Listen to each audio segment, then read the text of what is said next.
The big news of the week is the Snowflake IPO.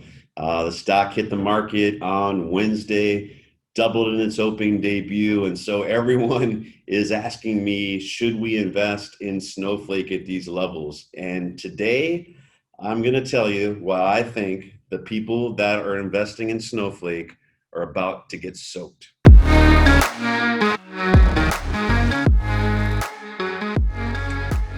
So let's talk about this IPO frenzy. And so IPO, what is that? It stands for initial public offering. This is a company that has decided for one reason or another that they want to list their company on the stock exchange, the New York Stock Exchange, the NASDAQ, in which traders can then begin to buy this stock. And what it does for the people who own this prior to it becoming public, it creates what we call a liquidity event, where with some restrictions, of course, they're allowed to be able to cash in. So in general, what's going on with the IPR market today, I think that's really important. You know, when I started in the market in the late 90s, going into 2000, there was about 6,500 publicly traded stocks.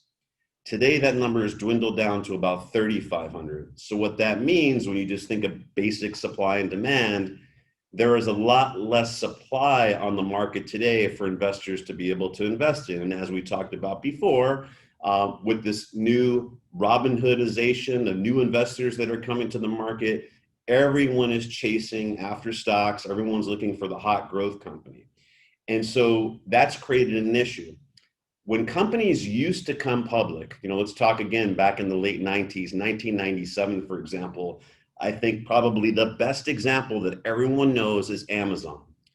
When Amazon went public in 1997, they had about 256 employees. The market cap, and a market cap is when you take all the outstanding shares of the stock, you multiply that by the stock price, that gives you the total valuation of the company. So this is what you can take the whole company for and put it in your own pocket. The market cap of Amazon in 1997 in total was about $300 million, okay? And so what was happening at that time, Amazon decided to go public because they wanted the public markets and the public money to be able to help and grow that company. That's changed a lot. Today, if you hear about private equity, some of the big firms like KKR, Blackstone, Apollo, what's happening with these companies today is the private markets are becoming larger and larger. Hence, the number of publicly traded stocks is dramatically decreased over the last 20 years. And the need for companies to go public isn't really there anymore. They're getting all the money that they need in the private markets.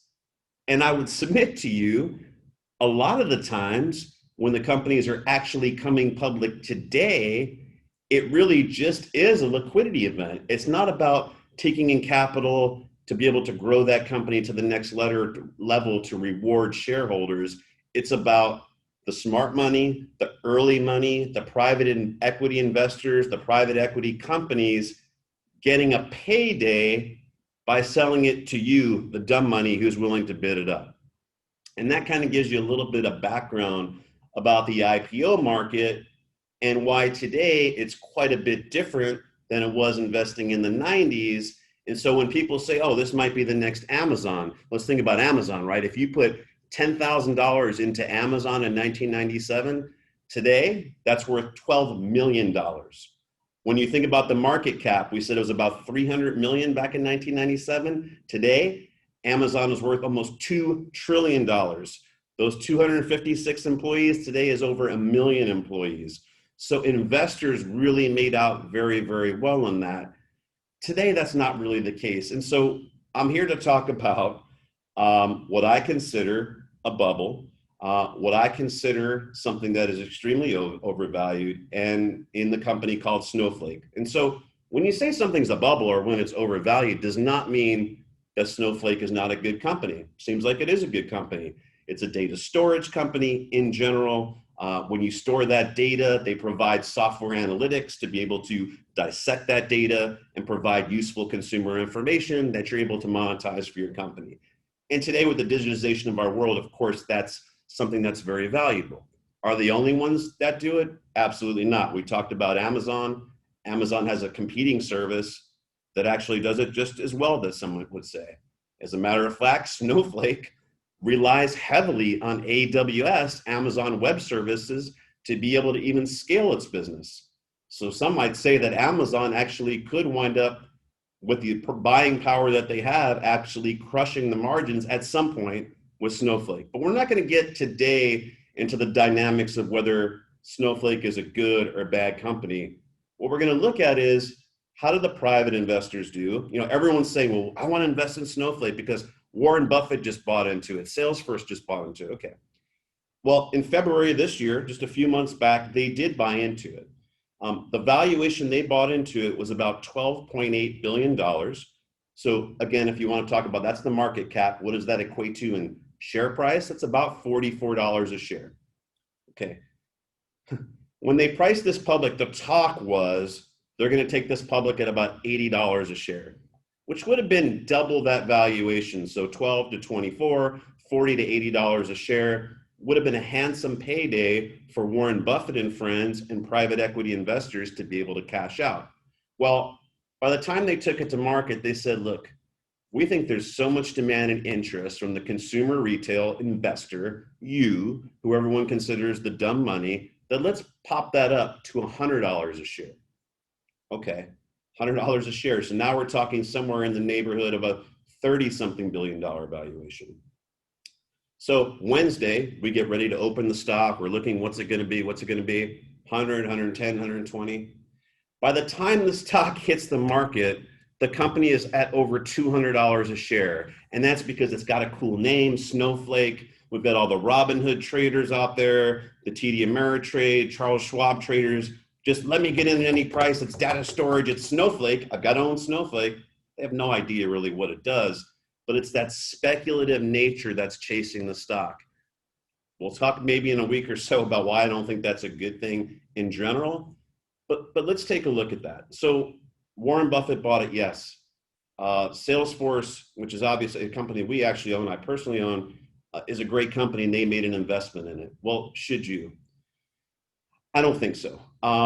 When you see a stock hit those types of valuations in such a short period of time, you know, every $100,000 that Warren Buffett and friends put into that stock, you know, 5-6 months ago is now worth 500,000. So when they're looking at the stock today, they're already up 4x on their money. You're coming in and starting at the same point where they've already quadrupled their money. Usually not a good thing. When you look at the history of IPOs that have hit the market and doubled right away, very, very bad long term. One of the numbers that was most striking to me in terms of Snowflake was that the company currently is trading at 100 times earnings. Now, let's put that in perspective. Amazon, I'm sorry, no, I'm wrong. 100 times sales, not 100 times earnings. That would be much higher. 100 times sales. Amazon trades at about 4 times sales. A company that I like, but I've said time and time again, it's a little bit expensive right now, Zoom, which I'm doing this broadcast on, which I think has a tremendous future and is here to stay. Well, Zoom is expensive, trades at 40 times sales. What does that mean? What does this price to sales mean? So, you know, what I'm trying to do, and I'll have hopefully in the next week or two, we're getting some glass panels. I could do some cool sketching for you to kind of put in, you know, talking about numbers is a little bit difficult, but let's use simple numbers. Let's say you and I started a pizza company. We'll call it ABC Pizza Company. And at the end of the year, we sell $10,000 worth of pizzas. Okay, pretty good year. Now, that's our sales. But we know when we have $10,000 in sales, that just doesn't go into our pocket. We've got to pay for labor. We've got to pay for materials, meaning dough, sauce, all those different things. And so at the end of the year, what we're hoping to do is, let's say, capitalize on a 25% margin. So 10,000 is our total sales, 25% margin gives us $2,500 in profits. Okay, pretty good. Now, what if someone came to us and said, for your business that does 10,000 in sales, gives you $2,500 a year, I'm willing to pay you 100 times sales. Easy math again. 100 times 10,000 is $1 million. Well, so you think about that. Now, John, you and I, should we sell an ABC Pizza Company for $1 million? Well, let's think about it. How long will it take us to make $1 million, just assuming our sales stay the same? Well, at $2,500 a year into $1 million, that's 400 years. Hey, I think we should probably cash out and ring the register. Now, that's an oversimplification because obviously there's inflation, companies grow a little bit, but that's what you're looking at. Somebody paying you $1 million for that $2,500 in sales. As a seller, I take that all day long. But as an investor, if that's the starting point of what you're looking to invest in, something that's trading at 100 times sales, this company better have the cure to cancer. It better be able to turn dust into gold. It has to do something a lot more than being just a data storage company. And so, like I was saying, this isn't really about the merits necessarily of Snowflake as a stock itself. It's really about the speculation that is causing a stock like Snowflake to quadruple, quintuple of the valuation of what some of these smarter investors are being in. And my goal is to share this information with you. You are going to make your own choices whether or not that's an appropriate investment for you. But I'm here to say, as a starting point, you know, I wouldn't even be looking personally at that stock until it was about cut in half from today's prices. Most people that I know aren't interested in losing 40 to 50% of their money. So looking at the stock, cool name, Snowflake, great investors like Warren Buffett, but consider, what did Warren Buffett pay for it? Who are the people that are bidding this up? Usually these things don't end well. This is a little bit more about some of the speculation that we're seeing, the lack of supply that's here for this increased demand right now, and just kind of a little bit of a lesson of what's going on with this IPO market. Barron's just said, there's going to be a lot more of these IPOs coming to market, people looking to dump them on the public markets. Be aware of what you're investing in, look at the source, do your homework, don't get caught up in a sexy name or the euphoria that's taking these stocks higher right now, because it usually doesn't end well.